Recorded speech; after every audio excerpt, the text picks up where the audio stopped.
نحمده ونصلي ونسلم على سيدنا ومولانا محمد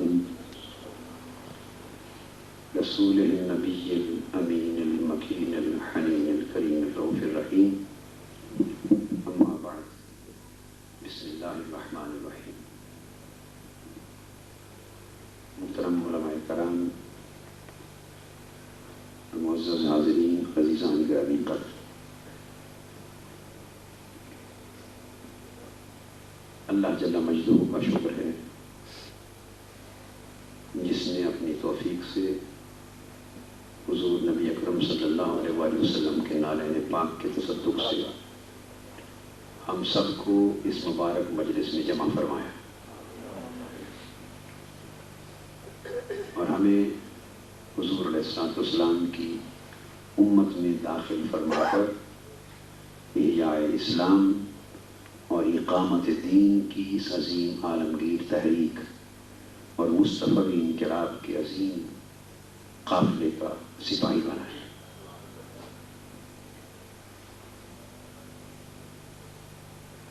جو چھپا ہوا پروگرام مجھے دیا گیا اس میں آج اس قسم کسی اجتماع کا کوئی ذکر نہیں ہے.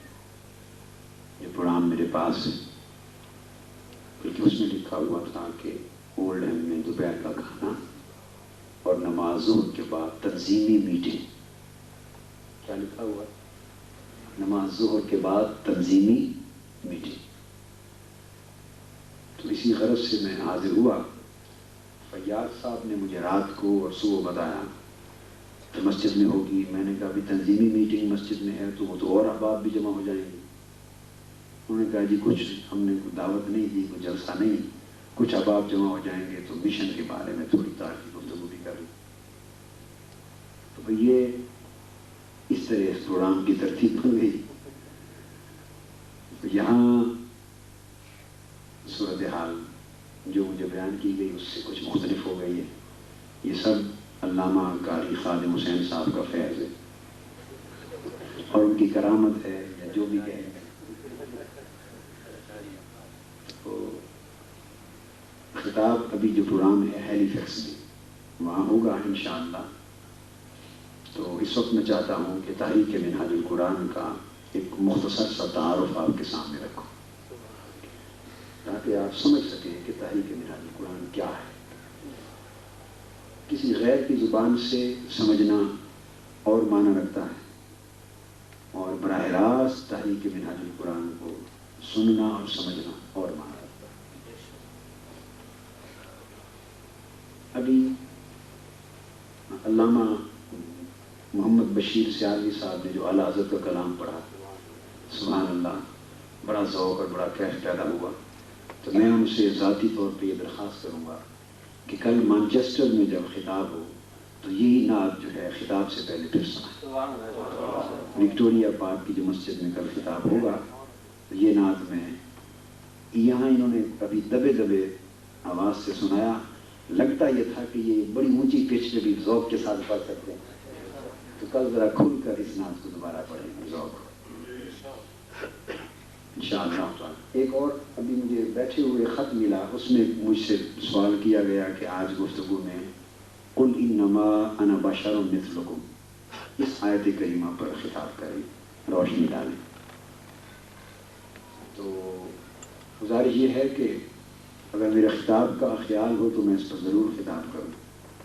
آج میں منہاج القرآن کے تعارف کے سلسلے میں عرض کرنا چاہتا ہوں چند ضروری باتیں. تو اگر اس موضوع پر خطاب اتنا ہی اہم ہے اور اس کے بیان کی ضرورت ہے تو میں کل وکٹوریا مسجد کی کانفرنس کا خطاب سارا اسی موضوع پہ رکھوں گا. تو کل کا خطاب ہم اسی موضوع پر، اسی آیت کریمہ پر ہی کر دیں گے. تو جو کچھ اس میں میں سمجھتا ہوں اللہ کی توفیق سے وہ عرض کروں. مگر میں آج کو علمی خطاب کسی موضوع پر نہیں کرنا چاہتا. منہاج القرآن کے مشن کے تعارف کے حوالے سے چند ضروری چیزیں گوش گزار کرنا چاہتا ہوں.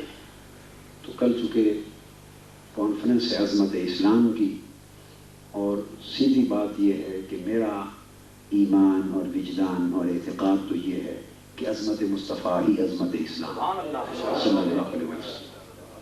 یہ دو الگ چیزیں نہیں ہیں، دو الگ چیزیں.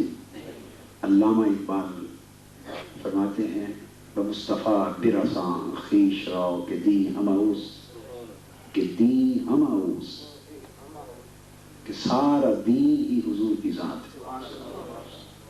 اگر لو نہ رسیدی تمام بولا ابیس، تو حضور علیہ السلام کی ذات اقدس دین کل ہے، باقی ساری تعلیمات اس کی شاخیں ہیں، باقی ساری تعلیمات اس کی شاخیں ہیں.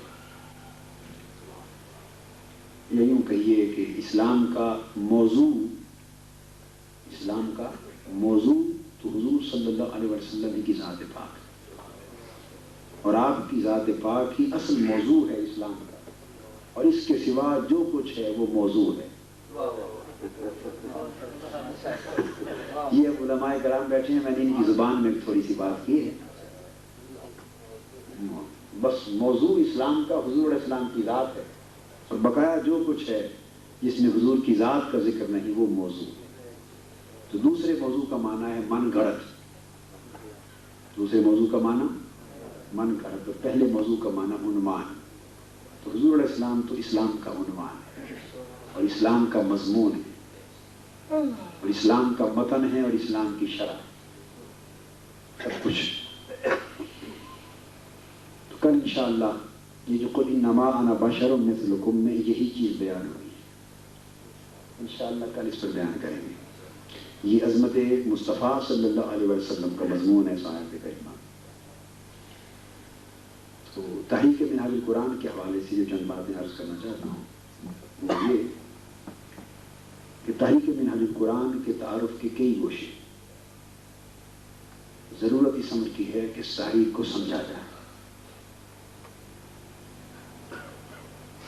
ایک بات میں عرض کر دوں کہ بر صغیر پاک و ہند میں جب برطانیہ سامراج نے قدم اپنے جمائے اور مسلمانوں کو غلامی کی زنجیر میں جکڑا، اور عالم اسلام میں بالعموم اور ہمارے خطہ ہند میں، ہندوستان اور پاکستان، بنگلہ دیش، یہ پورا خطہ، اس خطے میں بالخصوص جب مسلمان دور غلامی میں داخل ہوئے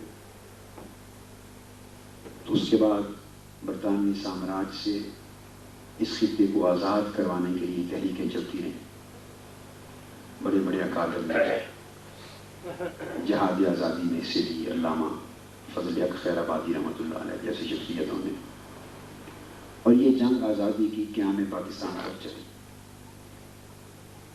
اور جو بات میں بتانا چاہتا ہوں، اس دوران جتنی کاوشیں ہوئیں وہ اکابر کی انفرادی کاوشیں تھیں، اکابر کی انفرادی کاوشیں. ان کا ذاتی اثر و رسوخ ہوتا، ان کی شخصیت کا ذاتی فیض، ان کے علم کا، عمل کا، تقویٰ کا، تدین کا، تفقہ کا، روحانیت کا، خدمت دین کا ایک اپنا فیض ہوتا، اور اس فیض کا ایک حلقہ اثر ہوتا، اور اس حلقہ اثر سے ان کی جدوجہد کارآمد ہوتی، اس سے نتائج برآمد ہوتے. اور جس کا جتنا حلقہ اثر اور حلقہ فیض ہوتا اسی قدر ان کی تبدو سے نتائج اور اثرات مترتب ہوتے. اس سے پہلے بھی جو دور گزرا ہے جس میں حضرت شاہ ولی اللہ مدثری رحمۃ اللہ علیہ کی ذات آ جاتی، حضرت مجدد الفسانی رحمۃ اللہ تعالیٰ علیہ کی ذات آ جاتی برے صغیر میں، یا دیگر عالم اسلام کے مختلف خطوں میں. قیام پاکستان سے پہلے اعلیٰ حضرت کی کاوشوں تک رحمۃ اللہ تعالیٰ علیہ، اور عالم عرب اور عالم اسلام میں بھی مختلف شخصیتوں نے اپنے اپنے انداز سے کام کیے، اپنے اپنے عقائد نظریات کے مطابق کام کیے. ان میں سے بعضوں کے ساتھ ہمیں اتفاق ہے، کسی حد تک بعضوں کے ساتھ اختلاف ہے. یہ نظریاتی، اعتقادی، فکری چیزیں ہوتی ہیں. مگر عرض یہ کرنا مقصود ہے کہ جتنے بھی کام عالم اسلام کے دائرے میں ہوئے ان میں سے بیشتر انفرادی کاوشیں ہوتی ہیں۔ پہلا زمانہ اجتماعی منظم تحریکی جد و جہد کرنے کا رواج نہیں رکھتا تھا۔ یہ مارکہ کربلا سے یہ طریقہ چلا رہا ہے، خلافت راشدہ کے دور میں، اور پھر اس کے بعد جب خلافت راشدہ کا دور تو تھا تو فتنے اٹھے اسلام کے خلاف، کبھی جھوٹے مدعیان نبوت، جھوٹے دعوے کر دیے کسی نے نبوت کے، کسی نے زکوٰۃ دینے سے انکار کر دیا، منکرین زکوٰۃ ہو گئے، کسی نے اسلام کے خلاف فتنہ کھڑا کر دیا۔ خلافت راشدہ کا دور تھا، سرکوبی کے لیے فوج بھیجی، دبا دیا، اور اسلام کی قدریں پھر محفوظ ہوئی۔ پھر یزید کا وقت آیا، سیدنا امام علی مقام سیدنا امام حسین رضی اللہ تعالیٰ عنہ جد و جہد کی، تو غلط کوئی جماعت، کوئی تنظیم، کوئی تحریک قائم نہیں فرمائی، انفرادی طور پہ جہاد کا اعلان کیا۔ جو لوگ ساتھ ہوئے، جنہوں نے گردنیں دینے تک عزم کر لیا، انہوں نے گردنیں کٹوا دی۔ رخصت پر زیادہ لوگ رہے، عزیمت پر تھوڑے رہے۔ یہ بھی روش ہے انبیاء علیہ السلام کے وقت سے آج تک چلی آ رہی ہے۔ امام حسین جب تک امام مدینہ تھے، امام مدینہ تھے، امام علم تھے، امام عمل تھے، امام تقویٰ تھے، امام معرفت تھے، امام مدینہ تھے، تب تک لاکھوں ان کے پیچھے تھے۔ کتنے؟ لاکھوں۔ جب وہی امام کربلا ہوئے تو 72 افراد، جو پہلے خالی دعائیں کروانے والے، زیارت کرنے والے، عقیدت کا اظہار کرنے والے، قدم چومنے والے، روحانی فیض لینے والے، دیدار کرنے والے، یہ لوگ بڑے ہوتے ہیں، یہ لاکھوں کی تعداد میں ہوتے ہیں، کیونکہ اس کام سے بگڑتا کسی کا کچھ نہیں، اس کام سے جاتا کچھ نہیں، مگر جب معرکہ حق و باطل کی نوبت آتی ہے تو وہاں جو ملتا ہے وہ مرنے کے بعد ہوتا ہے، اور مرنے سے پہلے جو ہوتا ہے وہ کھوتا ہے۔ تو یہاں پھر اس منزل تک پہنچنے والے تھوڑے ہوتے ہیں۔ یہ روش انبیاء علیہ السلام کے وقت سے چلی آ رہی ہے۔ وَكَأَيٍّ مِّن نَبِيٍّ قَاتَلَ مَعَهُ رِبِّيُّونَ كَثِيرٌ فَمَا وَهَنُوا لِمَا أَصَابَهُمْ فِي سَبِيلِ اللَّهِ وَمَا ضَعُفُوا وَمَا اسْتَكَانُوا وَاللَّهُ يُحِبُّ الصَّابِرِينَ۔ یہ احوال پرانے بیان ہوتے چلے آتے ہیں۔ تو اسلام کی تاریخ ان مجاہدات سے، محنتوں سے بھری پڑی ہے کہ اکابر نے اپنے اپنے وقت میں اسلام کو زندہ کرنے، اسلام کو فروغ دینے اور باطل کے فتنوں کو دبانے اور اسلام کی اقامت کے لیے تگ و دو کرنے پر محنتیں کی۔ مگر یہ وہ زمانہ ہے پہلا سارا ہمارا جب اسلام غالب تھا، اسلام کی سلطنت دنیا میں موجود تھی، 2 سمندر اور 3 بر اعظم، یعنی پوری اس وقت کی مہذب دنیا کے 3 حصے تک اسلام ہی اسلام تھا، اسلام کی سلطنت تھی۔ اور وہ بے شمار حصے دنیا کے جو آج جہاں کفر ہے یا عیسائیت ہے، صدیوں تک یہاں اسلام کی سلطنت تھی، صدیوں تک وہاں اسلام کی سلطنت تھی۔ ترکستان اسلام کی سلطنت میں تھا، چین تک ماوراء نہر اسلام کی سلطنت میں تھا، وسطی ایشیا اسلام کی سلطنت میں تھا، افریقہ تک کا علاقہ اسلام کی سلطنت میں تھا، یورپ میں اسپین تک پچھلا سارا خطہ اسلام کی سلطنت میں تھا، رشیا کا آدھے سے زیادہ حصہ سمرقند بخارا تک، اور جو وسطی ایشیا کے جتنے علاقے یہ سب اسلام کے حصے، یہ افغانستان، ہند وغیرہ، ہندوستان میں یہ بھی اسلام کی سلطنت کے زیر نگی تھا۔ یہاں کا بادشاہ اپنا لیٹر آف اپوائنٹمنٹ خلیفہ بغداد سے لیتا تھا، انڈیا کا بادشاہ مغل دور میں جو یہاں بادشاہ تخت پہ بیٹھتا تو امر اذن تخت نشینی کا بغداد سے لیتا تھا، بنو عباس کی خلافت کا دور۔ تو الغرض دنیا پر اسلام کی سلطنت تھی، تو کوئی سامراجی طاقت اسلام پر چھائی ہوئی نہیں تھی، اسلام غالب تھا۔ تو بین الاقوامی سطح پر کسی فتنے سے ٹکر مسلمانوں کی نہیں تھی، کیونکہ یہ سب سے بڑی قوت تھے مسلمان، سب سے بڑی قوت تھی، علمی اعتبار سے، تہذیبی اعتبار سے، ثقافتی اعتبار سے، سیاسی اعتبار سے، فوجی دفاعی اعتبار سے، سائنسی اعتبار سے۔ تو اگر آپ کبھی ہالینڈ جائیں تو وہاں لیڈن ایک شہر ہے، اس میں ایک یونیورسٹی ہے، لیڈن یونیورسٹی. اس یونیورسٹی کی لائبریری دیکھی، اس میں 5000 مخطوطات ہیں اسلامک سیکشن کے پڑے ہوئے. صرف اسلامک سیکشن کے 5000 مخطوطات ہیں.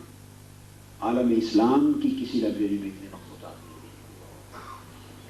اور وہ نادر چیزیں ہیں جو آج تک دنیا میں چھپ نہیں سکتی، بند پڑی ہیں.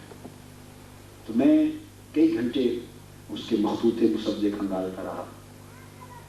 تو مخطوطہ ایک اٹھایا تو وہ آپٹکس پر تھا، ابن الہیثم کا، یعنی آنکھوں کے اندر جو لینسز ہیں اور جو آنکھوں کا ایک اپنا بصارتی نظام ہے، اس کے اوپر ایک اتنا بڑا موٹا مسودہ تھا سائنس کا، امام ابن الہیثم کا.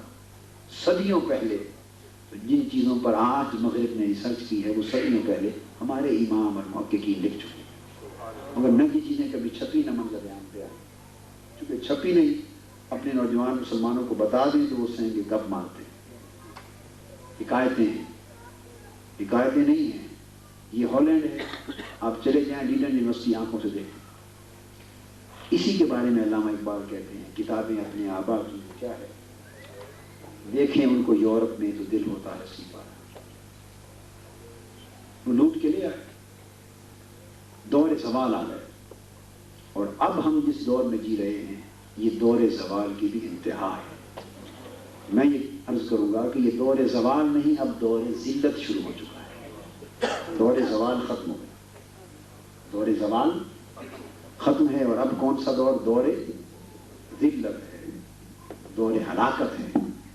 جو کچھ دنیا میں اس وقت ہو رہا ہے آپ اخباروں میں پڑھ رہے ہیں، یہ عالم اسلام کے لیے دور ذلت، دور ہلاکت. اب یہ انتہا ہے. اس کے بعد کیا ہوگا؟ یہ جان دے کر، خون دے کر اٹھ کھڑے ہونا ہوگا، اور جان دے کر اپنی میراث کو، عزت کو، زندگی کو بچا لینا ہوگا. انقلاب کے لیے تیار ہونا ہوگا، یا اسی طرح سازگار رہ کر حالات سے چپ ستار کے وقت گزارتے گزارتے گزارتے ہمیشہ کے لیے، یا کم سے کم 100 200 300 سال کے لیے پھر ایک غلامی کی زندگی میں داخل ہو جانا. نیو ورلڈ آرڈر جو امریکہ نے یہودی سازش کے تحت جاری کر دیا ہے، یہ اگلی صدیوں میں عالم اسلام کو ایک نئے دور غلامی میں داخل کرنے کی سازش. مگر ہم اس کی سوچ نہیں رکھ رہے ہیں. ہم خواب غفلت میں ہیں، بیدار نہیں ہو رہے. اور افسوس کی بات یہ، مگر یہ اتنا افسوس نہیں، زوال اور ہلاکت کے ادوار میں یہی سوچیں پیدا ہو جاتی. کوئی اگر قوم کو، ملت کو، امت کو یہ فکر دینے کے لیے اٹھاتا ہے، کوئی آواز بلند کرتا ہے، اس نظام والی دنیا میں شور ببا کرتا ہے، لوگوں کو جھنجھوڑتا ہے، بیداری کی کوشش کرتا ہے، تگودو کرتا ہے، تو وہ تمام تر اپنے اپنے مفادات کی حفاظت کرنے والے طبقے، فتنوں کے نمائندہ طبقے، جن کے پیچھے صہیونی سازشیں، بین الاقوامی سازشیں، سامراجی سازشیں، امریکی سازشیں، اسلام دشمن سازشیں کام کر رہی ہوتی ہیں، مگر سامنے انہوں نے مسلمانوں کو ہی رکھا ہوتا ہے. اور ان مسلمانوں کے پیچھے کچھ اور مسلمان، ان کے پیچھے اور مسلمان، ان کے پیچھے تو کوئی اور، پھر آگے جا کے پیچھے عیسائی یہودی آتے ہیں. تو وہ جو ان لوگوں کو پیچھے سے ڈوری ہلائی جاتی ہے، اور آگے سے وہ سارے لوگ، وہ جو ایک آواز اٹھتی ہے کہ جس کو سامراجی طاقت کو خطرہ لاحق ہوتا ہے کہ شاید اس آواز سے یہ سوئے ہوئے مسلمان بیدار ہو پڑے، شاید اس آواز سے یہ بیدار ہو جائے، شاید اس آواز اور محنت کے ذریعے اکٹھے ہو جائیں، شاید ان کا شعور بحال ہو جائے اور یہ اپنے مستقبل کی منصوبہ بندی کے لیے اٹھ کھڑے ہوں. جس آواز اور محنت اور تحریک اور کوشش سے انہیں خطرہ لاحق ہوتا ہے، وہ وہاں سے رسی ہلاتے اور گھنٹی بجا دیتے، اور وہ کئی مرحلوں سے گزرتی گزرتی کافروں کو نہیں بولنا پڑتا اس آواز کے خلاف، مسلمانوں ہی میں سے ارد گرد ایک طوفان بپا کرتا، طوفان بپا ہو جاتے. عنوان جدا جدا، عنوان جیسا ماحول اسی کے مطابق فتوے لگ گئے، جیسا ماحول اسی کے مطابق مخالفتیں ہو گئی، جیسا ماحول اسی طرح پروپیگنڈا ہو گیا. یعنی نئے نئے عناوین، عنوانوں کے ساتھ ایک سرگرمیاں، مخالفتیں، مزاحمتیں، رکاوٹیں، ایک طوفان کھڑا کر دیا جاتا ہے. عام لوگ سمجھتے ہیں کہ شاید یہ جھگڑا ہے، وہ جھگڑا ہوتا ہی نہیں، اصل میں تو بات ہی کچھ اور ہوتی ہے، جو پلاننگ بہت پیچھے سے کی جا رہی ہوتی ہے، جس کو آگے کام کرنے والے ان کو اندازہ ہی نہیں ہوتا، وہ اپنی جگہ اختلاف میں نیک نیت بنے پھرتے ہوتے ہیں، مگر ان کے پیچھے اور محرکات اس طرح اس آواز کو دبانے اور اس تحریک کو کچلنے کی کوشش کی جاتی ہے، اور وہ کاوشیں جن سے رسمی خدمت ہو اسلام کی، یہ میری بات سمجھ لیں، جن سے اسلام کی اور امت مسلمہ کی رسمی خدمت ہو، انقلابی کام نہ ہو، ان کے خلاف جال نہیں بچھایا جاتا، انہیں نہیں روکا جاتا، ان کے خلاف ماحول مزاحمت کا پیدا نہیں کیا جاتا، کیونکہ ان کے پتہ ہے کہ رسمی خدمت سے حرج کوئی نہیں،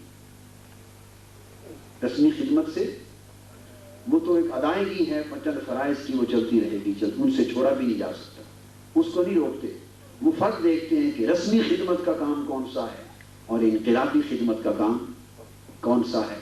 انہی حالات کے ساتھ مسلمان چلتے رہیں گے، یہ کس کوشش کا نتیجہ ہوگا، اور مسلمان پلٹ کر اپنے مرکز کی طرف جانے کے لیے اٹھ کھڑے ہوں گے اور کفر کی سازشوں کے خلاف صف آراں ہو جائیں گے۔ یہ روح کس کام سے بیدار ہوگی؟ بس جہاں یہ چیز نظر آتی ہے اس کے خلاف ماحول گرم کر دیا جائے۔ آپ یقین جانیے یہ بات مبالغے کی بات نہیں ہے، میں آپ کو امر حق بیان کر رہا ہوں اور میرا اللہ اس بات پہ گواہ ہے۔ آپ ساری اینکیں اتار دیں، بالکل غیر جانبدار ہو کر بر صغیر پر اور عالم اسلام پہ نظر دوڑا لیں تو اس وقت فی زمانہ عالم اسلام میں نظریاتی تحریک عالمگیر سطح پر احیاء اسلام کی تحریک منہاج القرآن کے سوا کوئی نہیں۔ کیا عرض کر رہا ہوں؟ ایک فکری اور نظریاتی تحریک جس کا الٹیمیٹ آبجیکٹو انقلاب ہو عالمی سطح پر، وہ تحریک منہاج القرآن کے سوا نہیں۔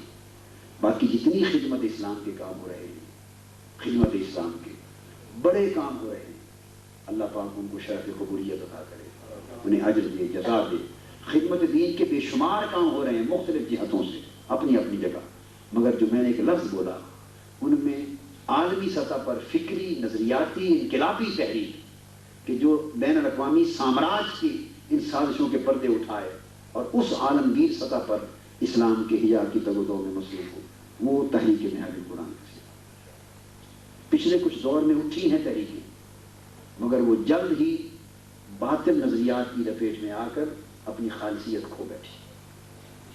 مصر میں اخوان المسلمون اٹھی، الاخوان المسلمون اٹھی، امام حسن البنا الشہید اس کے بانی تھے، بہت بڑا صوفی آدمی اور عاشق رسول آدمی تھے، کسی کو یہ پتہ ہی نہیں آج، صوفی اور عاشق رسول، متصوف، زاہد، عابد، صوفی آدمی، ان کی تعلیمات اور شب و روز میں تصوف، اور جو پہلے طبقہ جماعت انہوں نے تیار کی وہ جوان صوفیاء کی تیار کی، مگر انہیں شہید کر دیا اور فی الفور ان کی جماعت اور نظریات کو بدل کر کسی اور فکر اور سوچ کا تغلب آ گیا، اور اس کے بعد وہ جماعت وہ نہ رہی جو تھی اور کچھ اور ہی بن گئے، اور آج لوگ اس جماعت کو اس نئے فکر اور نئی چھاپ کے حوالے سے پہچانتے ہیں، اور حسن بننا شہید کے افکار کو جانتا ہی کوئی۔ یہ میں نے ایک آپ کے لیے چھوٹی بات کہی ہے، بہت سو کے لیے تعجب کی بات ہے، یعنی بالکل مکمل طور پہ تبدیل کر دیا گیا، اسٹیچر ہی تبدیل ہو گیا۔ علامہ جمال الدین افغانی کی کاوشیں عثمانی ترکوں کے خلافت کے نظام کے ختم ہو جانے کے بعد دوبارہ اتحاد امت کے لیے شروع ہوئی، اٹھی، مگر وہ تو وہ بھی آگے بہجو نہ بڑھ سکے۔ فکری نظریاتی انقلابی تحریکیں اٹھی مگر ختم ہو گئی، دب گئی۔ مگر ہمارا جو بڑے صغیر کا خطہ ہے اس میں ہمارے اکابر علماء، اعلیٰ حضرت اور مشائخ دیگر بزرگان دین نے خدمت اہل سنت میں، خدمت مسلک میں، کسی نے خدمت طریقت میں، کسی نے خدمت علم میں، کسی نے تحریک پاکستان کے وقت قیام پاکستان کی جد و جہد کی خدمت میں مختلف جہاد سے کام کیے، مگر یہ انفرادی کام بعد میں یہ جماعت میں بدلے اور وہ کام رسمی ہے کی شکل میں بدل گئے، یعنی اپنے اپنے مسلک، عقائد، نظریات، اس کے تحفظ، اس کے فروغ کے لیے مقامی طور پہ کام ہونے لگا۔ نتائج آپ کے سامنے، دوسروں نے فکری کام کیے، مجھے بات سمجھانا چاہتا ہوں، فکری اور نظریاتی کام عالمگیر سطح پر ان کو فروغ دینے کے لیے، باقی ہمارے طبقے سے نہیں اٹھا، اس طرح کا دوسروں میں سے ہوا ہے، اور انہوں نے پھر بین الاقوامی طور پر دوسری یعنی طاقتوں کے ساتھ کولیبوریشن کیا ہے، معاونت کی ہے اور معاونت لی ہے۔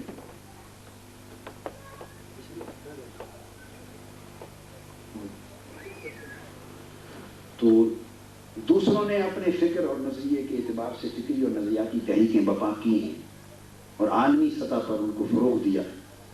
بعض ممالک نے ان کو سپورٹ کیا ہے، بعض ممالک نے ان کو سپورٹ کیا ہے، معاونت کی ہے، ان کو تقویت دی ہے، اور اسلام کا تو کچھ ہو سکا یا نہ ہو سکا تو اللہ بہتر جانتا ہے، مگر انہوں نے اپنے فکر، اپنے نظریے کو ضرور دنیا میں فروغ دیا، اپنے عقیدے کو تقویت پہنچائی، اور امت مسلمہ کی بھاری اکثریت و سواد اعظم کی عقیدے پر ضربیں لگائیں، انہیں کمزور کیا، ان کے خلاف سازشیں کی، اور امت میں ایک نئے انداز کے ساتھ تفرقہ کا بیج بو دیا، جو آج آپ کو اس کی مثالیں عالم عرب کے بعض ممالک میں اور پاکستان میں اور بعض جگہوں پر ہر طرف نظر آتی ہے۔ مگر یہ کہ صحت عقیدہ کے ساتھ کوئی اٹھنے والی تحریک جو امت مسلمہ کے سواد اعظم میں سے اٹھے، جو اہل سنت والجماعت میں سے اٹھے، جو صحیح عقیدے کے حاملین میں سے اٹھی ہو تحریک، اور تحریک فقط محدود دائرے میں اپنے آپ کو فقط عقیدے اور مسلک تک کے دائرے میں اس نے اپنی کام کو محدود نہ رکھ لیا ہو، یہ ایک ملک کے دائرے یا مدارس اور مساجد تک محدود نہ رکھ لیا ہو، اٹھی اس حلقے سے ہو، مگر دائرہ اس نے شرق سے غرب تک پوری دنیا کو بنا لیا کام، اور ایک انقلابی حوالے سے فکری اور نظریاتی تحریک کے طور پہ اٹھی ہو، ہدف اس کا احیاء اسلام ہو، اور بین الاقوامی سطح پر اسلام دشمن طاقتوں کی سازشوں سے ٹکرانا ہو، اور امت کو صحیح اور اعتقادی کے ساتھ متحد کر کے حضور علیہ السلام کی غلامی میں جمع کرنا ہو، حضور علیہ السلام کی غلامی اور محبت اور آپ کے قدموں سے دور لے جانا مقصود نہ ہو، دور جانے والوں کو کھینچ کر قریب لانا مقصود ہو۔ ایسی تحریک عالمگیر سطح پہ اٹھی ہے اور جو کام کر رہی ہے فی الوقت وہ صرف تحریک منہاج القرآن، اور اس کے خلاف یہ دشمن طاقتوں کا دراصل منصوبہ ہے کہ اپنے مسلمانوں میں سے ہی غلط فہمیاں پیدا کر کے اس کے خلاف مزاحمتیں کھڑی کی جائیں، کسی کو لگا دیا جائے کہ یہ کہیں کا عقیدہ درست نہیں ہے، تو جو عقیدے والی بات کو زیادہ مانتے ہیں اور سنی ہیں، سننے والے تحقیق کرنے والے نہیں، وہ یہ بات سن کے اسی پر ہی لگ گئے کہ عقیدہ ہی درست ہے، رسالے چھپتے رہے بس، ہر مہینے آ جائے یا رسول اللہ نہیں کہتے، نہ کسی نے جا کے دیکھا ان کا تو جینا مرنا ہی یا رسول اللہ کے ساتھ، نہ کبھی قریب ہوئے، نہ دیکھا، نہ تحقیق کی، بس تہمتیں لگوا دی تاکہ ایک انتشار پیدا ہو جائے۔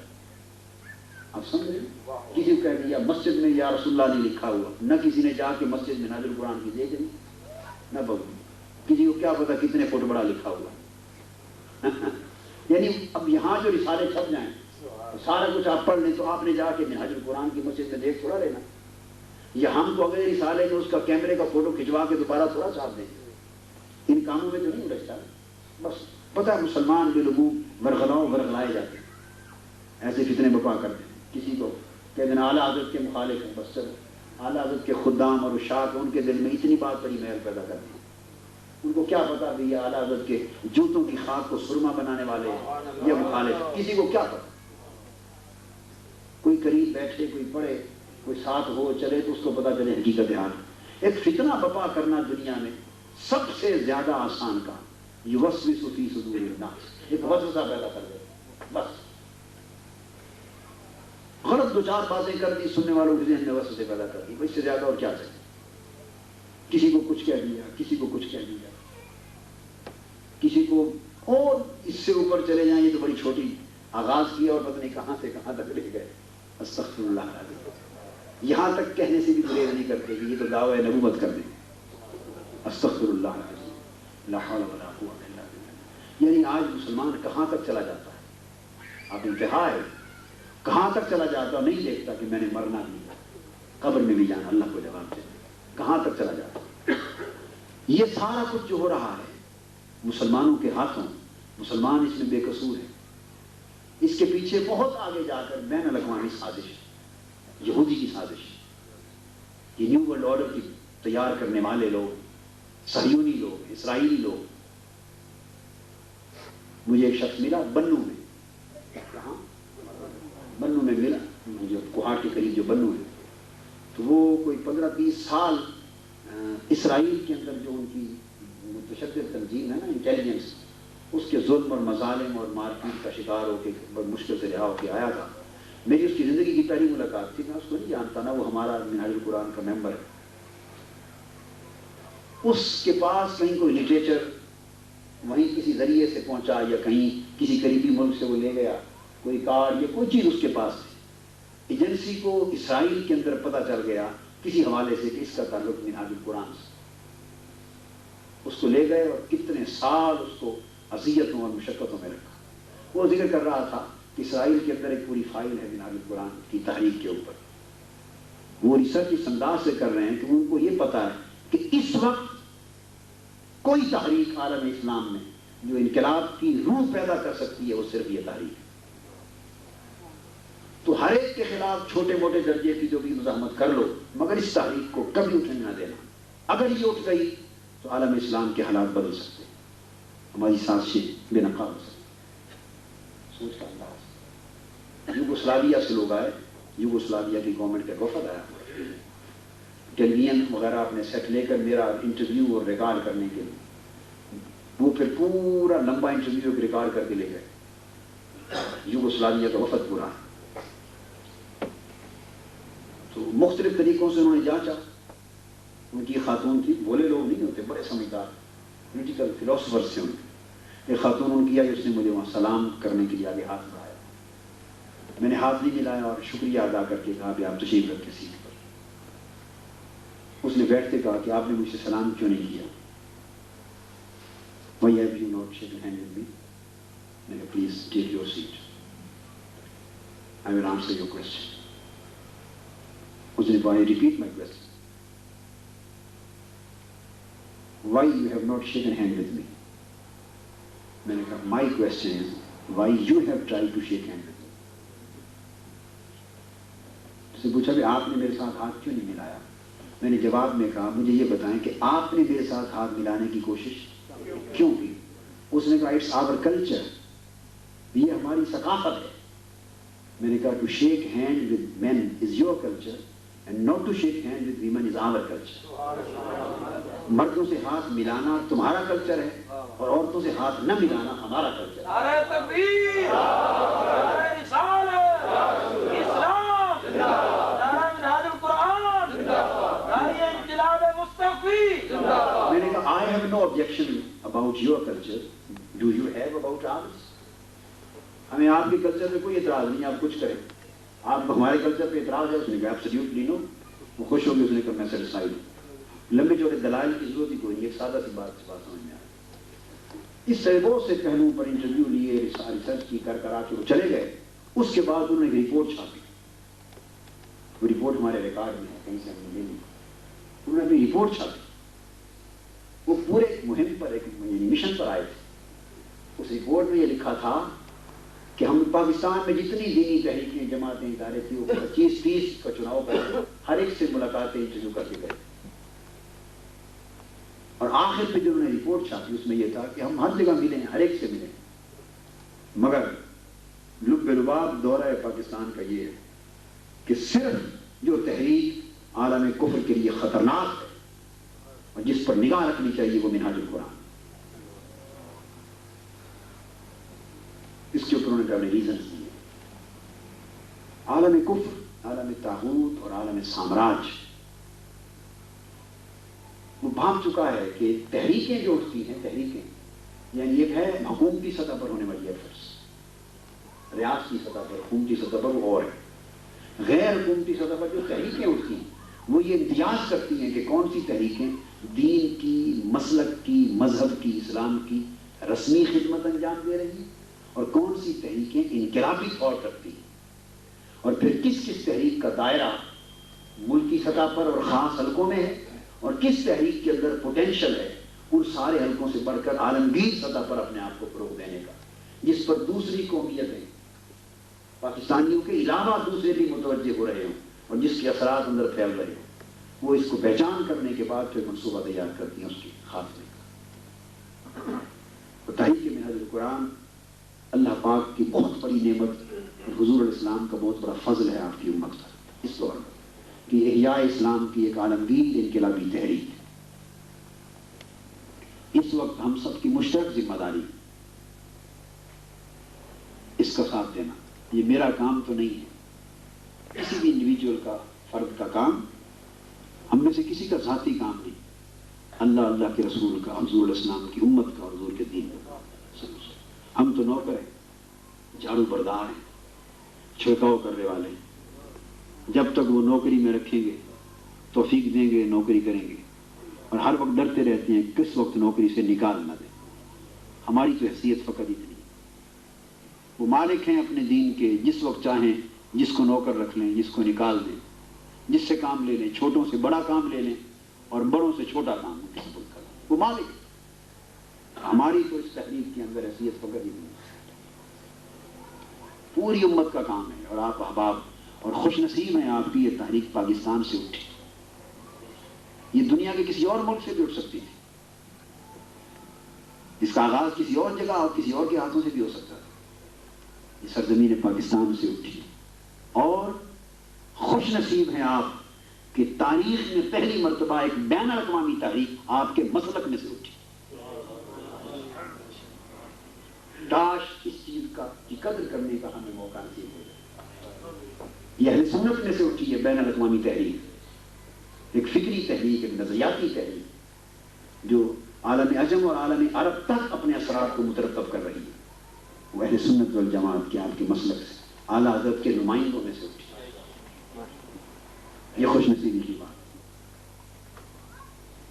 ابھی آج ٹیلی فون آیا تھا ابو ظبی سے، بات میں اور کرنا چاہتا، تاریخ جو میں نے کہا نا منہاج القرآن کے تعارف پر، میرے ذہن میں اس کے اہداف خمسہ کے 5 چیزیں وہ اور موضوع ہیں، یہ بات پھر اور سے چل رہی، کیونکہ تعارف کی 1000 جہتیں ہیں اس کے تعارف۔ میں بات کرنا چاہتا تعلق باللہ، تعلق بالرسول، رجوع الی القرآن، اتحاد امت اور مصطفی انقلاب۔ یہ جو 5 اصول ہیں تحریک منہاج القرآن پہ، ان پر بات کرنا چاہتا ہوں، مگر چلو ایک اور اینگل سے اس کا تعارف ہو گیا۔ آج ابو ظبی سے ٹیلی فون آیا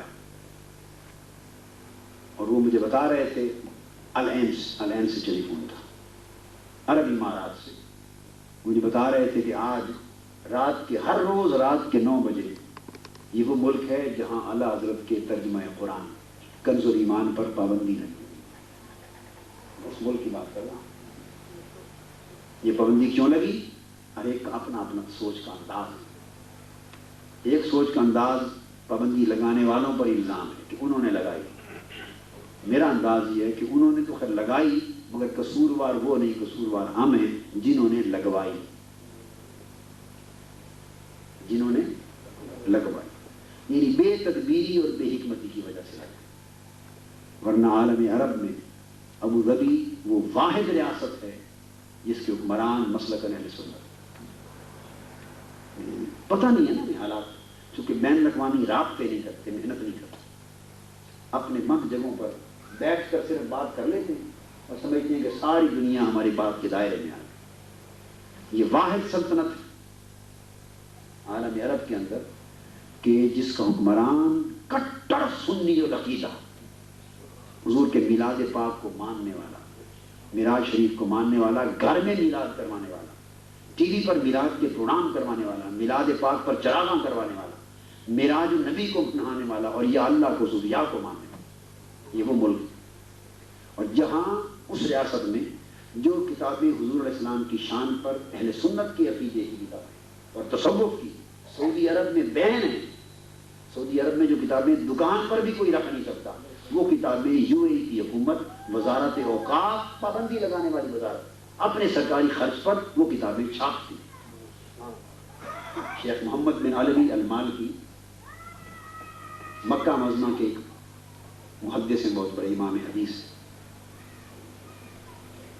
فنی حوالے سے نہیں بات کر رہا، بہت بڑے محدث ہیں، امام حدیث، علوم حدیث۔ امام عباس مالکی کے یعنی علوی بن عباس مالکی کے صاحبزادے، سعودی عرب ان کے خلاف ان کو واجب القتل یعنی قتل کا فتویٰ دے دیا تھا۔ ان کے والد امام یعنی علوی بن عباس المالکی، سید علوی بن عباس المالکی، وہ مراکش اور عالم مغرب جو عرب کے اندر مغربی دنیا ہے، وہ اس مغربی دنیا کے اعلیٰ حضرت تصور کیے جائے۔ یعنی ایک زمانے میں یوں سمجھیں کہ برے صغیر پاک و ہند میں جیسے اہل سنت کی پہچان اعلیٰ حضرت کا اس میں گرامی ہو گیا، یا دمشق اور شام کی طرف اہل سنت کی پہچان اس دور میں امام نبہانی کا اس میں گرامی تھا، تو عالم مغرب میں اہل سنت کی پہچان امام علوی بن عباس المالکی کی۔ تو ان کے صاحبزادے خود بہت بڑے محدث ہیں، محمد بن علوی المالکی، ان کو قتل کا آرڈر دے دیا سعودی گورنمنٹ نے، بعد میں ان کے مریدین اور متعلقین اور ان کا انفلوئنس دیکھ کے کینسل کر دیا، بحال ہو گیا۔ ان کی کتابیں مثلا جو عقائد پر ہیں سنت پر، بہت بڑے عاشق رسول، بہت بڑے سنی العقیدہ، بڑے صوفی ہیں، اور کھلم کھلا یہ ان کا گھر اور مکہ مدینہ میں جہاں آج بھی محفل میلاد ہوتی ہے کھلم کھلا ہوتی ہے، باقی ہر جگہ اہل سنت حرمین شریف میں چھپ چھپا کے کرتے ہیں، مگر ان کا بہت بڑا حال ہے جہاں کھلم کھلا محفل میلاد ہوتی ہے ہر وقت ہوتی ہے، مگر روکتا نہیں، ان کی اپنا ایک مقام ہے، ان کی کتابیں وہاں نہیں چھپ سکتی جو مسلک پر ہیں، وہ کتابیں بھی عرب امارات کی وزارت خارجہ، وزارت مذہبی امور اور وزارت اوقاف چھاپتی۔ مقصد عرض کرنے کا یہ کہ عقیدے میں وہ لوگ ایسے، مگر دوسروں نے ہمارے بارے میں ان کے اندر اتنی غلط فہمیاں پیدا کر دی، اتنی غلط فہمیاں پیدا کر دی اور اتنا بودھ پیدا ہو گیا کہ اب اس بودھ کو ختم کرنے والا کوئی نہیں، ایک دوسرے کی پہچان غلط ہو گئی، شناخت صحیح نہیں رہی، شناخت صحیح نہیں رہی۔ میں پچھلی بار جب دورے پر عرب امارات میں تھا تو ان کی وزارت اوقاف کے مدیر اور ان کے اوقاف کے مفتی، ایک 20-25 علماء کا اور ان کے سرکاری افسران کا، سیکریٹریز کا پورا وفد میرے ساتھ ملاقات کر رہا تھا، اور انہوں نے مجھ سے سوال کیا، عربی میں گفتگو تھی، مجلس کی 2-2.5 گھنٹے رہی، انہوں نے صرف ایک ہی سوال کیا، سوال کے 2 حصے تھے۔ انہوں نے مجھے کہا کہ ہم آپ یہ مجھے کہنے لگے آپ یہ بتائیں کہ بریلویت کیا ہے، اور آپ کی طرف بریلویت منسوب کی جاتی ہے اس کی حقیقت کیا ہے، یہ سوال کہ بریلویت کیا ہے، اور آپ کو بھی ہمیں ان کا اشارہ خاص ممالک اور خاص ایجنسیز کی طرف، آپ کو بھی بریلوی کہتے ہیں، اس کی حقیقت کیا ہے۔ 2 گھنٹے میں نے اس موضوع پر اس مجلس میں گفتگو کی، اور اس کے بعد جب ہم رخصت ہوئے دعا کر کے آئے تو حالت یہ تھی کہ انہوں نے اعلیٰ حضرت کی جو کتاب دولت المکیہ وہ مجھے منت کی کہ خدا کے لیے وہ کتاب ہمیں پہنچائی، اور میں نے وہ کتاب ان کو پہنچائی، وہ کتاب انہیں پہنچائی، انہوں نے مطالعہ کیا، اس کے بعد ابھی مجھ سے نہیں ملے کہ میں ان سے اس کا کومنٹ سے اور رد عمل پوچھوں، مگر ان کے ذہن ابھی اس مرتبہ دبئی میں تمام ان کے عرب علماء اور بڑے بڑے ان کے افسران اور سیکریٹریز آئے ہوئے تھے، وہاں 1 گھنٹے کا استقبال عربی پروگرام تھا، خطاب تھا، اور اس کے بعد حالت ان کی یہ تھی کہ وہ میں بیان نہیں کر سکتا، وہ دیگر دینی حالت ہی یعنی وہ غلط فہمیوں نے اتنے بودھ پیدا کر دی، اور یہ اسی کے نتیجے ہیں جو پابندی تک کمزور ایمان پابندی تک جا پہنچے۔ تو مجھے آج علین سے جو فون آیا وہ بتا رہے تھے کہ اللہ کا شکر ہے رات 9 بجے ہر روز مجھے بتا رہے تھے کہ آپ کا خطاب یعنی میرا خطاب عرب امارات کے ٹیلی ویژن پر ہر روز رات کے 9 بجے نشر ہوتا ہے، پورے ملک عرب امارات۔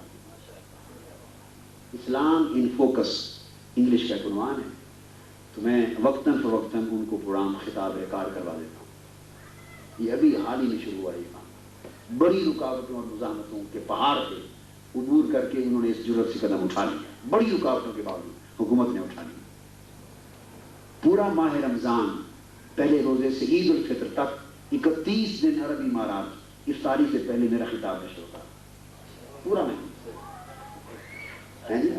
آپ نے دیکھا دبئی میں دیکھا، اس کے بعد انہوں نے پھر ایک نئی سیریز شروع کی، اب وہ روزانہ انہوں نے بتایا آج 7واں خطاب ہوگا جو آج ہوگا، آج انہوں نے فون پہ اطلاع کی۔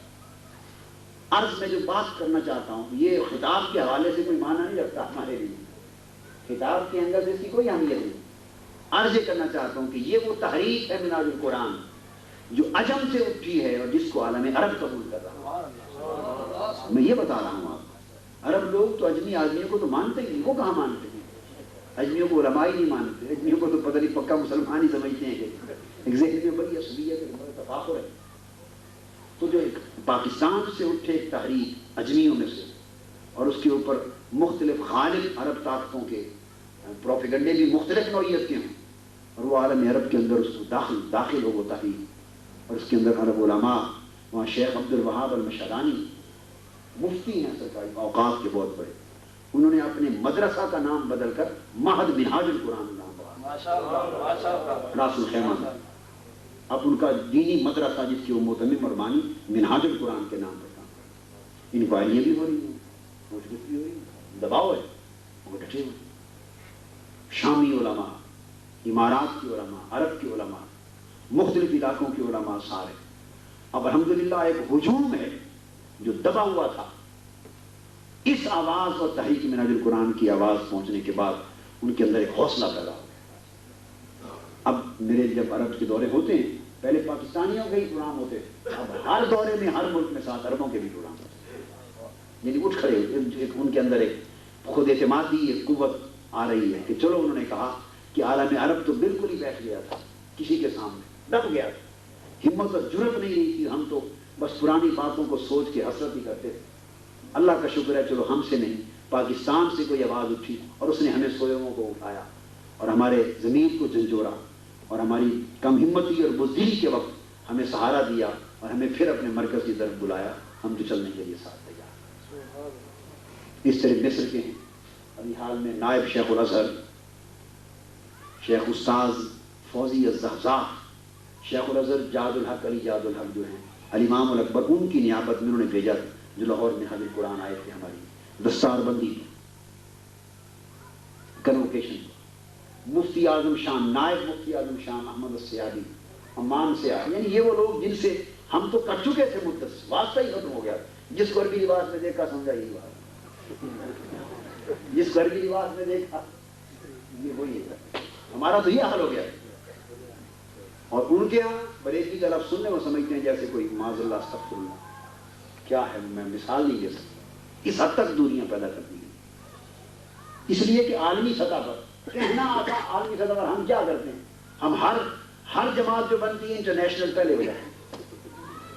ہمارا حال یہ ہے کہ گھر سے ابھی نکلتی نہیں پوری، شہر میں پوری نہیں بنتی، ابھی شہر میں پوری، دفتر کا فرنیچر ابھی نہیں پورا آیا ہوتا اپنے گھر کے دفتر کا، جو ایک دفتر ہے بین الاقوامی اور عالمی اور انٹرنیشنل پہلے ہو جاتا ہے۔ یعنی حالت تو یہ ہے ہماری، ہر شخص بین الاقوامی ہے، ہر جماعت بین الاقوامی ہے، ہر دفتر ہر مشن بین الاقوامی ہے، مگر ہم کتنے بین الاقوامیوں میں گھرے ہوئے کاموں میں۔ حالت عالم یہ ہے کہ عالم عرب سے رابطے تک ہمارے کٹ گئے، کوئی سطح پر رابطہ نہ، اور ہمیں خبر تک نہیں ہے، ہم سمجھتے ہیں سارا عالم یہ طرف ہو گیا۔ ابھی میں عمان جو آپ نے فرمایا، پچھلے ہفتے میں جب آنے سے پہلے دورے پر تھا تو سلالہ انبیاء کی سرزمین ہے، سیدنا ایوب علیہ السلام کا مزار وہاں، سیدنا حضرت عمران بن حسین کا مزار وہاں، صالح علیہ السلام کی اونٹنی کی جگہ، قوم سمود کی تباہی کی جگہ، ملکہ سبا بلقیس کی جگہ، یہ سب جگہ وہاں پر قدیم حضرموت وہ یمن کی سرزمین ہے۔ وہاں یہ مزارات کچھ اولیاء اللہ کے مزارات ہیں، ائمہ کے اہل بیت میں سے، یہ مزارات سرکاری طور پر سلطان نے بنوائے، سلطان نے بنوائے، اور ہر جمعرات اور جمعہ کو ان مزارات پر لنگر سلطان کی والدہ کی طرف سے محل میں سے جاتا ہے۔ ان عقیدے میں یہ، اور ہمارے اہل سنت میں سے کوئی علماء اپلائی کرے ویزا نہیں دیتا، بریلوی، خدا جانے ان کے ذہن میں کیا بٹھا دیا گیا۔ بین الاقوامی کام کا مطلب تو یہ ہے کہ پورا عالم اسلام اور عالم عرب ہے، ان غلط فہمیوں کو دور کر کے، دوریوں کو دور کر کے اس سچائی کو ابھارا جائے، رابطے بحال کیے جائیں، محنت کی جائے، تاکہ عالمی سطح پر اٹھنے والا ایک پیغام اور آواز ہے وہ غالب اٹھائے۔ اللہ کا شکر لوگوں نے محنت کی، بڑی محنتوں اور رکاوٹوں سے گزرے، حضور علیہ السلام کے نالے نے پاک کا صدقہ، ان کی سرکاری گورنمنٹ نے جو ویزا اور اعلان نامہ جاری کیا، اپنی وزارت اعلام انفارمیشن منسٹری کو لکھا کہ ان کے 2 خطاب ہیں، پہلی شام کو عربی میں خطاب ہے عربوں کے اجتماع میں، دوسرا پاکستانیوں میں چندین پر، دونوں کا اعلان کیا گیا۔ کارگر ہو گئی کوشش الحمدللہ. پھر اس کے بعد جب خطابات ہوئے پھر عرب لوگ آئے, پھر انہوں نے کوئی ڈنر کر رہا ہے, کوئی ملاقاتیں کر رہا ہے, کوئی کچھ. تو وہ جو کچھ باتیں سنی وہ یوں تھا, وہ کیا ایک اردو میں ایک شعر ہے حاجی خالد کا, دیکھنا تقریر کی لذت کے جو اس نے کہا, اصل مصرع دوسرا ہے جو سمجھانا چاہتا ہوں. میں نے سمجھا گویا یہ بھی میرے دل کی بات. وہ گویا یہ کیفیت ہو گئی کہ یہ تو باتیں جو ہمارے ہی دل کی تھیں مگر جن کو دبے ہوئے مدت گزر گئی. یہ چنگاریاں تو ہمارے بھی اندر تھیں مگر جن کو بجھے ہوئے مدت ہو گئی. کوئی ہوا دے کر ان کو دوبارہ جلانے والا نہ آیا. وہ ہوا ملی, وہ چنگاریاں جل اٹھی, انہوں نے اپنائیت محسوس کی, بھئی یہ تو آپ کی آواز تو ہماری آواز ہے. اس سے ایک عالم عرب اور عالم اسلام کے اندر دوبارہ ایک اس دور کو پلٹانے کی کوشش ہو رہی ہے. یہ ان کوششوں کے علاوہ ہے جو یورپ اور امریکہ اور عالم کفر میں ہو رہی ہیں, ان کے علاوہ ہے. خود جو عالم اسلام کے اندر جو دنیا ہو گئی ہیں وہ ان کی بات کر رہا ہوں. تو آپ کی بنیادی ذمہ داری بنتی ہے, یہ وقت ہے تحریک منہاج القرآن کے ساتھ شانہ بشانہ ہو کے چلنے. ہر حیثیت میں جو مشائخ ہیں ان کا فریضہ بنتا ہے, میں سمجھتا ہوں ذمہ داری بنتی ہے کہ اعتقادی, اخلاقی, مسلکی, طریقتی, ایمانی, ملی, قومی, ہر لحاظ سے کہ وہ اس کی سرپرستی فرمائیں. علماء کرام میں ان کی ذمہ داری بنتی ہے کہ وہ اس کی سرپرستی فرمائیں, اس کی تائید فرمائیں. عوام الناس کی ذمہ داری بنتی ہے کہ وہ شانہ بشانہ سپاہی بنے اور مشائخ اور علماء اور بزرگوں کی سرپرستی میں اس قافلے کو طاقت بخش اور مصطفی انقلاب کے اس مشن کو منزل تک پہنچانے کے لیے کوشش کرے. اور جو کوئی مخالفت کرے اس کو صرف ایک ہی بات کہے,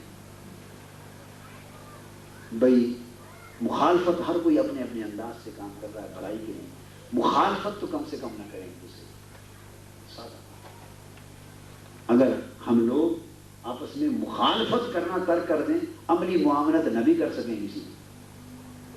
کوئی کر لے تو بڑی بات ہے, نیکی, تعاونوا علی البر والتقوی, بر و تقوی پہ تعاون ہو جائے تو بڑی بات. مگر اگر بر و تقوی پر تعاون نہ ہو سکے تو کم سے کم مخالفت ہی ایک دوسرے کی ترک کر دی جائے, اس میں بھی بہت بڑی بھلائی ہے. کہ ہر کام کو اللہ اجر دینے والا ہے, اس کی ایک نیت, اس کی محنتوں پر, تو کم سے کم مخالفت کر کے فضا میں پراگندگی نہ کرے. جیسا کوئی کام انجام دے رہا ہے تو یہ سمجھیں کہ آفٹر آل ہے تو کسی نہ کسی نسبت سے خیر کے لیے, بھلائی کے لیے. تو یہ ماحول اگر پیدا ہو جائے تو پھر بھی اللہ پاک کی فضل حضور علیہ السلام کے نعرہ پاک کے صدقے سے کام آگے بڑھ سکتا ہے. تو آپ احباب کی ذمہ داری ہے کہ اس مشن کے فروغ کے لیے مستعد ہوں, یکجا ہوں, اس جھنڈے تلے جمع ہوں اور کام کو بھرپور محنت کے ساتھ لے کے آگے بڑھیں. اس مشن کے اندر جامعیت ہے. جامعیت بئی طور کہ اس کی جو 5 اہداف ہیں, مقاصد, ان میں پہلا مقصد تعلق باللہ ہے. بس اب میں صرف گنوا دیتا ہوں. تعلق باللہ, یہ توحید کا مشن ہے. یہ کیا ہے؟ توحید کا مشن ہے. اور ہمارے نزدیک اس جوہر توحید اور تعلق باللہ کو قائم کرنے اور چمکانے کا راستہ صرف اور صرف تصوف. میں خلاصہ بتا رہا ہوں, تفصیل کا وقت نہیں کیونکہ گفتگو پہلی ہو چکی. تو اس میں تعلق باللہ اس کی پہلی بنیاد, تعلق باللہ کی بحالی, تاکہ جوہر توحید چمکے اور توحید قال نہیں حال بنے. اور اس کا راستہ تصوف, اور تصوف کاروباری نہیں, حضور دادا گنج بخش وہ تصوف نہیں جس کا بھی چٹائی مجھ سے پوچھا گیا. تو حضور سیدنا غوث پاک والا, حضرت خواجہ اجمیر والا, حضرت ثانی شاہ نقشبند رضوان اللہ تعالیٰ نے مجمعین. یہ تحریک منہاج القرآن کا فکر بتا رہا ہوں. یہ بات اس لیے بتائی کہ کوئی یہ نہ سمجھے کہ یہاں تو نیری عشق رسول ہی کی بات ہوتی ہے, توحید کی بات ہی نہیں. ہمارا عنصر اولی توحید, مگر اس توحید کے جوہر کو چمکانے کا راستہ علماء کے پاس نہیں ہے, صوفیاء کے پاس. تصوف. دوسرا ہمارا عنصر اور ہدف وہ ربط رسالت ہے. صلی اللہ علیہ وسلم, حضور علیہ السلام کی ذات اقدس کے ساتھ ربط و تعلق کو بحال کرنا. اور ذریعہ یہ میری عمر بھر کی سوچ کا نچوڑ ہے. ایک ہوتا ہے جذباتی بات, ایک ہوتا ہے نعرے کی بات, ایک ہوتا ہے چونکہ ایک مسلک سے تعلق ہے تو بس جو بات چلی آ رہی ہے اسی کو دوہرا دیں. میں تینوں باتوں سے ہٹ کر بتا رہا ہوں. یہ میری پوری زندگی کا مطالعہ, فکر، غور و خوض، تدبر، ہر چیز کا نچوڑ ہے۔ حضور علیہ السلام سے جو تعلق امت کا کٹ رہا ہے یا کمزور پڑ رہا ہے، اس کی بحالی کی واحد صورت عشق رسول کی چنگاری کو جلانا، تو ذریعہ عشق رسول کو جلانا۔ اس چنگاری کی بحالی سے اتباع ممکن ہوگا، صحیح اتباع، عمل، اطاعت، اتباع، وہ اس کی مرہون محنت ہے۔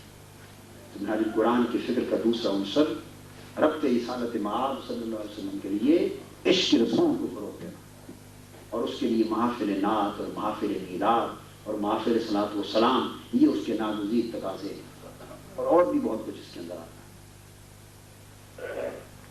تیسرا ہدف رجوع الی القرآن۔ اس لیے بتاؤں، آپ اندازہ کریں کہ کتنی جامعیت ہے اس فکر۔ باقی جو کام ہونے والے ہیں وہ ایک ایک جز کے اوپر حاوی ہیں، مگر تمام اجزاء پر بیک وقت حاوی ہیں، جزوی ہو جاتی، کلی نہیں۔ کوئی اگر توحید کی بات کے پیچھے لگا ہے تو اس نے رسالت کا نام ہی نہیں لینا دیا۔ اگر حضور کے عشق کی اور عظمت شان رسالت کی کسی نے بات کر دی تو پھر وہ دائیں بائیں دیکھے گا کہ یہ تو وہ آ گیا ہے۔ اور ہماری حال یہ ہوگی کہ حضور علیہ السلام کے عشق اور محبت اور عظمت کی بات تو ایمان کی روح ہے، مگر کسی نے آ کے توحید کی تنقید ہماری خطاب میں کر دی، کیا نہیں تھے مشرک نظر آئے؟ ہم نے کہا نہیں تھے مشرک بیٹھے تھے توحید پہ بیان کرنے کو۔ یہاں توحید کی کیا ضرورت ہے؟ مشرک بیٹھے جو کافروں کے لیے، لیکن اپنے آپ کو ہم نے اتنا لا تعلق کر لیا، یہ ہتھیار بن گیا ہماری لا تعلق کی، دشمن کے ہاتھ میں آ گیا، تو نوجوان نسل کو اس حوالے سے گزار کر رہا ہے۔ ادھر توحید کا معنی واسطہ رسالت کو کاٹنا بنا دیا گیا، استغفر اللہ۔ توحید کا معنی یہ بنا دیا واسطہ رسالت کو کاٹ دینا ہی توحید ہے، استغفر اللہ۔ اور واسطہ رسالت کٹ گیا تو جسے آپ توحید سمجھتے پھرتے ہیں وہی کفر بن جائے گی، وہی کفر ہوگی۔ توحید ہے ہی نہیں واسطہ رسالت کے بغیر۔ واسطہ رسالت کے بغیر تو وحدانیت ہے، واسطہ رسالت کے بغیر تو وحدانیت ہے۔ وحدانیت توحید میں بدلتی ہی واسطہ رسالت سے۔ واللہ احد پر جب قل لگتا ہے کہ محبوب تو اپنی زبان سے فرما دے تو تب وحدانیت توحید بنتی ہے، تب وحدانیت توحید بنتی ہے۔ جب واللہ احد بیان وحدانیت پر جب زبان مصطفیٰ کا قل لگتا ہے، محبوب تو فرما دے کہ اللہ ایک ہے، تو حضور کے فرمانے سے اس کی وحدانیت توحید بن جاتی ہے۔ تیسرا پہلو رجوع الی القرآن۔ قرآن سے ہم کٹ گئے،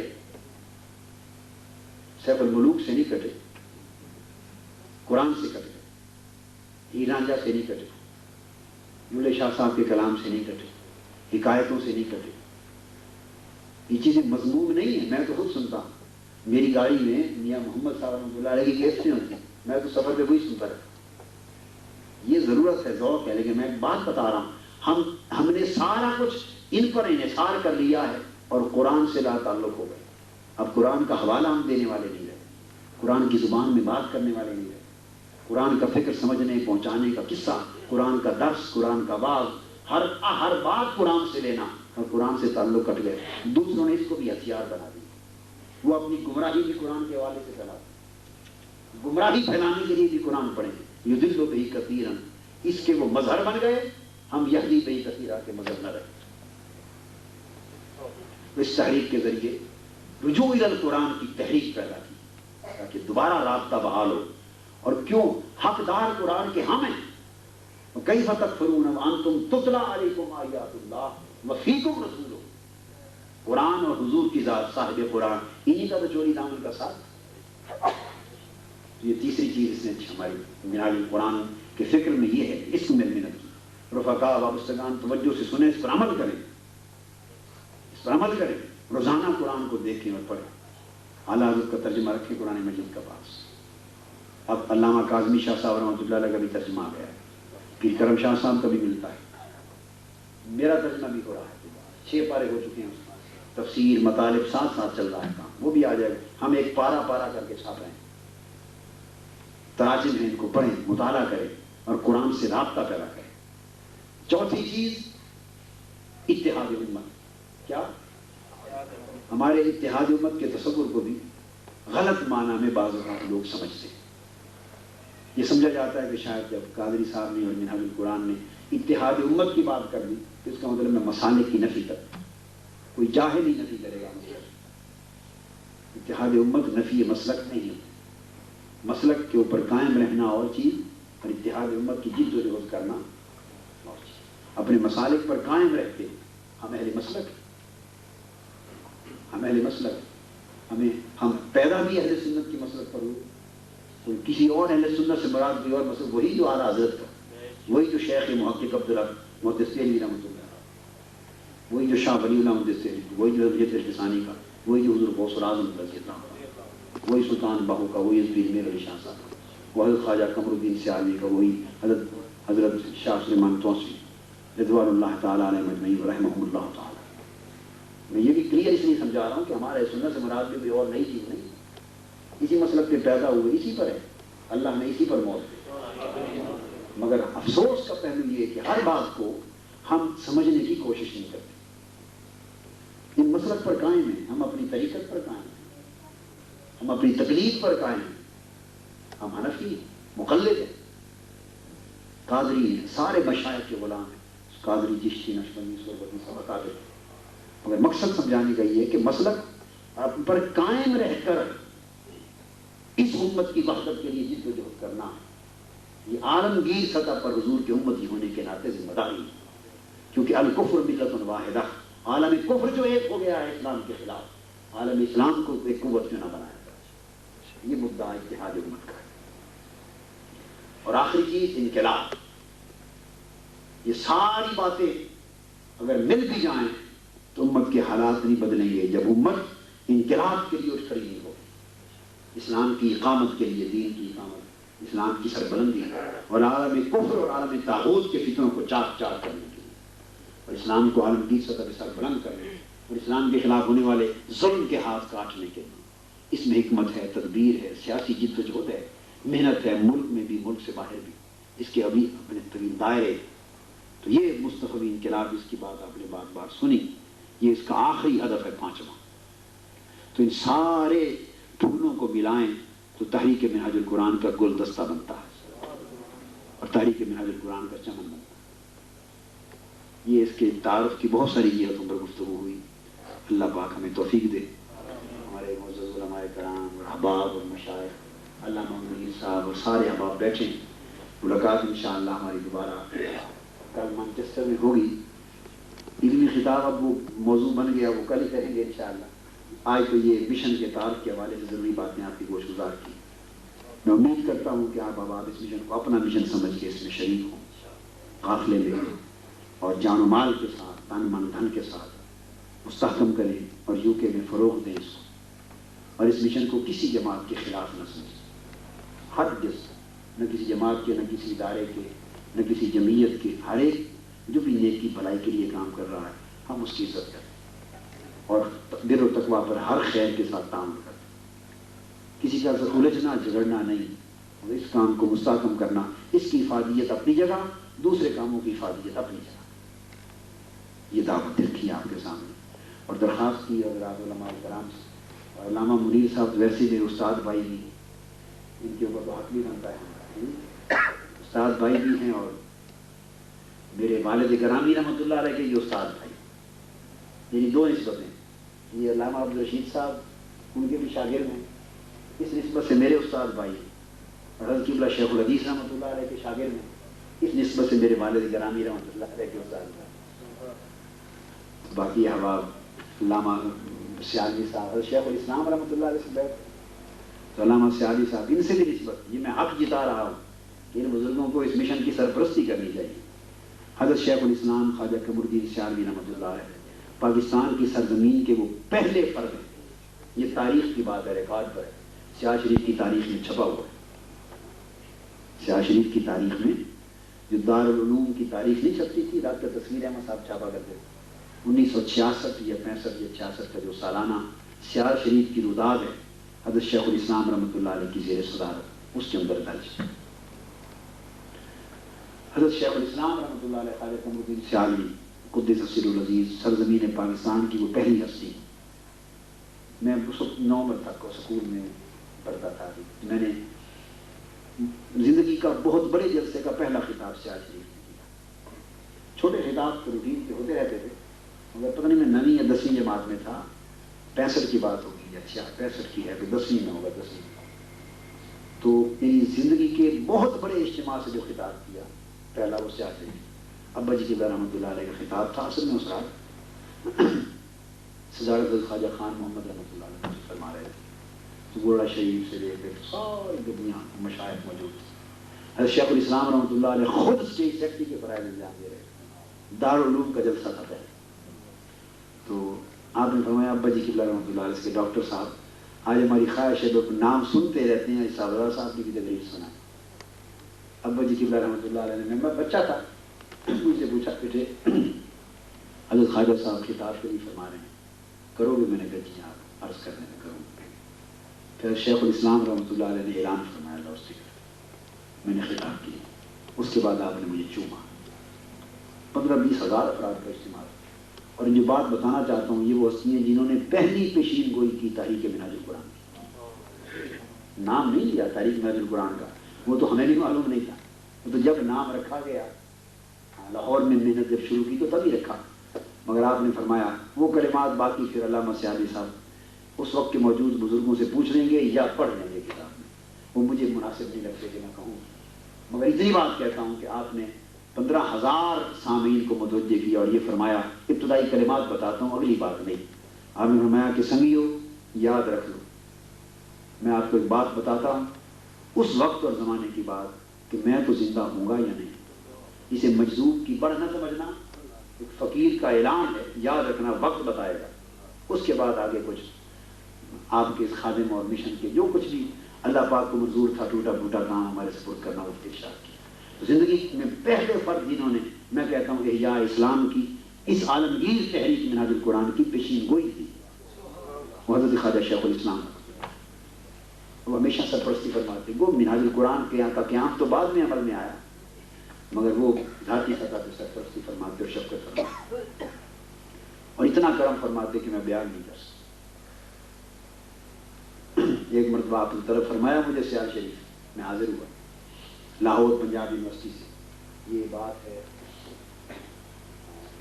79 کی حال میں، 79 کے لگ بھگ کی بات ہے، آپ اسلامی نظریاتی کونسل میں، کوئی معاملہ ایسا درپیش آ جاتا کہ آپ مجھے فون پر طلب فرماتے اور اکیلے تنہا حجرے میں کسی تیسرے آدمی میں بیٹھ کے پھر گفتگو فرماتے۔ یہ ان کا کرم تھا، وہ علم کا سمندر تھے، ہم تو کنارے پر کھڑے ہوئے سیٹی تلاش کرنے والوں کی بھی حیثیت نہیں رکھتے، وہ بڑا متبحر سمندر تھے، علم کا، معرفت کا، تقویٰ کا، دین کا۔ لوگ ان کو صرف شیخ طریقت جانتے ہیں، مگر وہ بہت بڑے فقیر، بہت بڑے درویش، بہت بڑے صوفی، بہت بڑے عارف، اتنے بڑے عالم کہ میں نے اپنی زندگی میں حق بتا رہا ہوں کہ علمی تبخر میں بھی شاید کوئی مقابلہ اس وقت نہ کر سکتا۔ یہ رنگ ان کا لوگوں کو عام معلوم نہیں، لوگوں نے ان کو صرف نیلی رنگ کی دھوتی اور چادر اور ململ کا کپڑا اور سادہ ٹوپی پہن کے ایک درویش کے روپ میں دیکھا، بہت بڑا عظیم پہاڑ تھا۔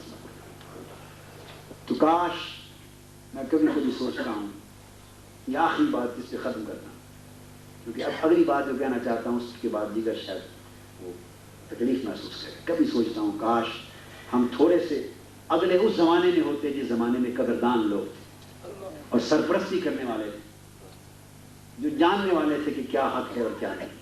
کاش یہ کام اس زمانے میں ہوتا تو وہ سرپرستی خود ہی کرتے نظر آتے، ہم تو صرف جوتیاں اٹھاتے تھے، مگر یہ کام ہمیں کرنا اس زمانے میں نصیب ہوا، یہ زمانے میں وہ جاننے والے رخصت ہو گئے اور کچھ اور رہ گئے۔ اور اب یہ بھی ہے، ایک یہ بھی بات ہے کہ جیسے اکابر نے فرمایا کہ اکابر کی موت نے بھی ہمیں اکابر بنا دی، اگر اس دور میں ہوتے تو ہمارا نام ہی کوئی نہ جانتا، وہ اکابر ہی، ہم تو اس اہل ہی نہ تھے کہ کسی صف میں بھی بیٹھیں، ان کے جوتوں اور نیال کی صف میں بھی بیٹھنے کے قابل نہیں۔